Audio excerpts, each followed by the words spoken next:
دیں۔ اب دنیاوی اعتبار سے اگر کسی معاملے کے اندر وہ پیچھے ہے، کوئی دکھ اور رنج اور بیماری اور پریشانی اسے لاحق ہوتی ہے، تو کیا میں بھول نہیں گیا؟ وہ میرا ہی بندہ ہے، میں ہی اسے تخلیق کرنے والا، اور میں اپنے شاہپارے کو کیسے بھول سکتا ہوں؟ اپنے شاہکار کو کیسے میں کسی کباڑ خانے کے اندر پھینک سکتا ہوں؟ آج بھی میرا اس کے ساتھ وہی تعلق ہے جو پیدا کرتے وقت۔ والذی انزل علیک الکتاب منہ آیات محکمات، یہاں الکتاب کی بات کی ہے۔ الکتاب سے مراد قرآن کریم ہے، اور قرآن کریم تمام آسمانی کتابوں کا نچوڑ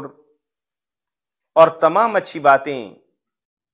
اور تمام تر مخازن اخلاق اور زندگی گزارنے کے رہنما اصول اللہ نے اس کتاب کے اندر درج کر دی۔ الفرقان اس سے پہلے صفت آئی ہے، اور اس سے پہلے اللہ نے یہ بھی بتایا کہ مصدقا لما بین یدی، وہ ان کتابوں کی، ان صحیفوں کی، ان آسمانی باتوں کی تصدیق کرنے والی ہے۔ اب تورات اور انجیل تو بدل چکی ہے، اس کے اندر تو بے شمار تبدیلیاں آ گئیں، لیکن اس کے وہ مطالب، اس کے وہ مصادر اور اس کی وہ بنیادی باتیں اور اس کی وہ اصل حقیقی جو بات ہے، وہ اللہ کہتے ہیں کہ بالکل اسلام سے بالکل ملتی جلتی۔ یہ کائنات جب سے بنی ہے، اللہ نے ایک ہی نظام بنایا کہ اس کائنات کا مالک اور خالق اور رازق اور پروردگار اللہ وحدہ لا شریک ہے، اس کے علاوہ کوئی بندگی کے لائق نہیں۔ اور جب زندگی اسی نے عطا کی، یہ کائنات اسی نے بنائی، فرما روائی کا حق بھی اسے ہے، اور وہی اس کائنات کی فرما روائی کرنے والا ہے، اور وہی حکم جاری کرتا ہے کہ یہ معاملات اس طریقے سے نپٹائے جائیں، اور وہی آرڈر جاری کرتا ہے کہ ان معاملات کو ہاتھ بھی نہ لگایا جائے، یہ اللہ کی ناراضگی کا باعث بنتے۔ اور پھر اللہ نے بتا دیا کہ اگر تم ان معاملات کو کرو گے تو تمہیں یہ فائدہ ہوگا، اگر ان معاملات سے بچو گے، ان سے پرہیز کرو گے تو تمہیں یہ فائدہ ہوگا۔ اور آپ نے دیکھا کہ اللہ نے سورہ فاتحہ کی ابتدا کے اندر ایک بات کہی کہ الحمدللہ رب العالمین الرحمن الرحیم۔ رحمان جانتے ہیں کسے کہتے ہیں؟ رحمان کا معنی یہ ہے کہ بن مانگے، بغیر طلب کیے، متواتر تم پر اپنی رحمتیں کرتا رہے، ہمیشہ اپنی رحمتیں اور نعمتیں تم پر کرتے رہو۔ تم اللہ کو مانو یا اللہ کا انکار کرو، اس کی وحدانیت کا اقرار کرو، اس کی پوجا پاٹ کرو اور اس کے سامنے جھکے رہو، تب بھی اس کی نعمتیں ہوں گی، اگر نہیں جھکتے تو تب بھی اس کی نعمتیں۔ رحمان الدنیا، دنیا کے اندر اللہ کی مہربانی آپ دیکھیے، اللہ کروڑوں خربوں انسانوں کو جو اللہ کے ساتھ دشمنی کرتے ہیں،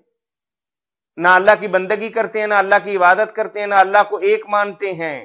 نہ اس کائنات کا خالق اور مالک اللہ کو جانتے ہیں، پھر بھی اللہ انہیں اپنی بے تحاشا نعمتیں اور ان گنت نعمتیں اور دنیا کی تمام چیزیں فراوانی کے ساتھ اللہ وحدہ لا شریک دے رہے ہیں۔ آپ دیکھیے، حداد ہے، حامان ہے، فرعون ہے، اور اس دنیا کے اندر بسنے والے آج کے بھی کروڑوں انسان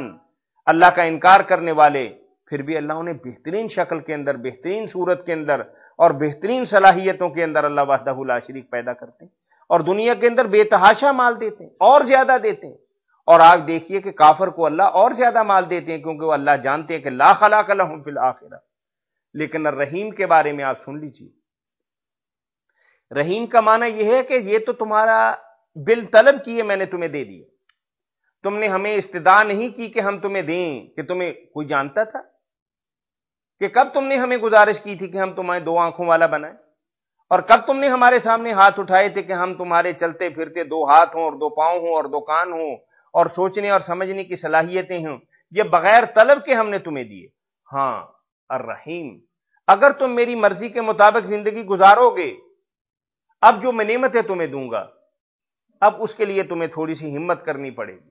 تھوڑی سی محنت کرنی پڑے گی، تھوڑی جستجو کرنی پڑے گی، اور تھوڑے اپنے جذبات اور خیالات اور احساسات کو ایک ضبط کے اندر لانا ہوگا، اور کچھ تکلیفیں اور مشقتیں اوامر کے اندر اور نواہی کے اندر برداشت کرنی ہوں گی، پھر ہم تمہارے درجات کو بلند کریں گے۔ الرحیم کا معنی یہ ہے کہ اب تمہیں بغیر طلب کے نہیں ملے گا، اب تمہارے لیے ایک نظام بنا دیا، اس نظام کے اندر تمہیں دوڑنا ہوگا، اور جو تیز دوڑے گا، اچھا دوڑے گا اور بہترین دوڑے گا، اسے بہترین انعام سے نوازا جائے گا۔ دنیا کا معاملہ الگ تھا، آخرت کے اندر تمہیں دنیا کے اندر کیے ہوئے کاموں کی وجہ سے دنیا کے آخرت کے اندر تمہیں صلہ ملے گا۔ هو الذی انزل علیک الکتاب منہ آیات محکمات، اس کے اندر واضح نشانیاں بھی ہیں، کچھ ایسی باتیں بھی ہیں جو کھلی ڈلی ہیں، جو کسی انسان کو سوچنے کی اور سمجھنے کی، تدبر کرنے کی ضرورت نہیں، سادگی کے ساتھ تمہاری سمجھ کے اندر آ جائیں گی۔ ہن ام الکتاب، وہ کتاب کی بیس ہیں، وہ کتاب کی ہیں،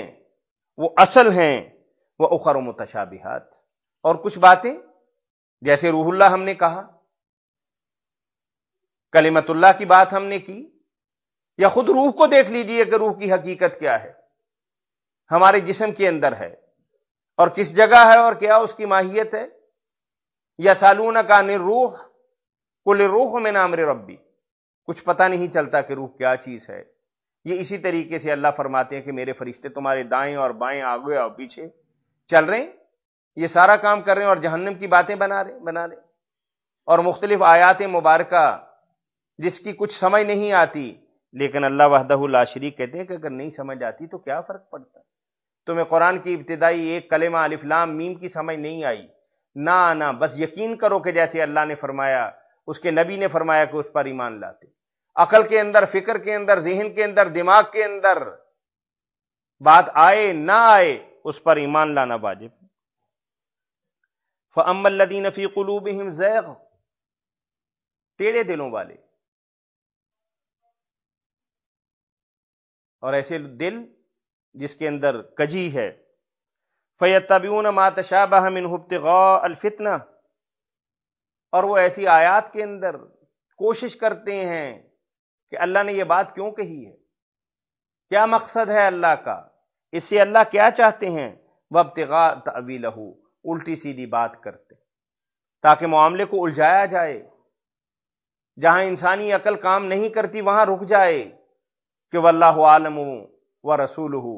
یعنی اللہ بہتر جانتے ہیں یا اس کے پیغمبر جنہوں نے ہمیں یہ بات بتائی، اللہ ہی اس کی بات کو بہتر جانتے ہیں۔ وما یعلم تاویلہ الا اللہ، اللہ کے علاوہ کوئی اس کی تعلیمات کو اور اس کی تعویل کو اور اس کی حقیقت کو اور اس کی کنہ کو اور اس کی اصل کو اور اس کی بنیاد کو اور اس کی اساس کو نہیں جانتا۔ والراسخون فی العلم یقولون آمنا بہ، علم والے، اب انسان سوچتا ہے کہ دنیا کب بنی ہے، دنیا بنانے والا کیا ہے، اور پھر آہستہ آہستہ آہستہ بات یہاں تک چلی جاتی ہے کہ چلے دنیا تو بن گئی، پھر ایک نظام بھی بن گیا، اس نظام کو بنانے والا بھی ہو گیا، اس نظام کے بنانے والے کو کس نے بنایا؟ جب یہ بات آ جائے تو اعوذ باللہ من الشیطان الرجیم انسان کو کہنا چاہیے۔ اور یہاں اللہ وحدہ لا شریک علم والوں کی تعریف فرما رہے ہیں، والراسخون فی العلم، پکے علم والے، معرفت والے اور سوچ اور سمجھ والے، یقولون آمنا بھی، کچھ ہمارے پلے نہیں پڑتا۔ اللہ نے بتایا کہ جہنم کے داروغے فرشتے ہوں گے، اور پھر ایک جگہ اللہ نے فرمایا کہ 19 ہوں گے، استعداد کی کیا وجہ ہے؟ کیا بتانا چاہتے ہیں؟ اللہ ہماری سمجھ کے اندر نہیں آتا۔ کیا 19 ہی بندے،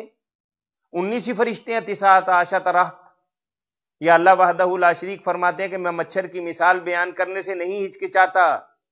نہیں ہیزیٹیشن کرتا، میرے لیے کوئی بات نہیں۔ ہاں، ایک آدمی کہتا ہے کہ یہ اللہ نے مچھر کی مثال کیوں بیان کر دی، لیکن علم والے یہ کہتے ہیں کہ اس کے پیچھے بھی کوئی نہ کوئی حکمت ہے۔ والراسخون فی العلم آمنا بہ، علم والے وہ کہتے ہیں کہ ہم تو اس پر ایمان لائے، کل من عند ربنا، یہ آیات محکمات اور متشابہات سب اللہ کی طرف سے ہیں۔ وما یذکر الا اولو الالباب، عقل والے سے نصیحت حاصل کرتے ہیں، وہ کہتے ہیں کہ اللہ کچھ باتیں بتا کے انسانوں کو آزمانا چاہتے ہیں کہ اس پر ایمان لاتے ہیں یا اس کا انکار کرتے ہیں۔ اور علم والے کیا کہتے ہیں؟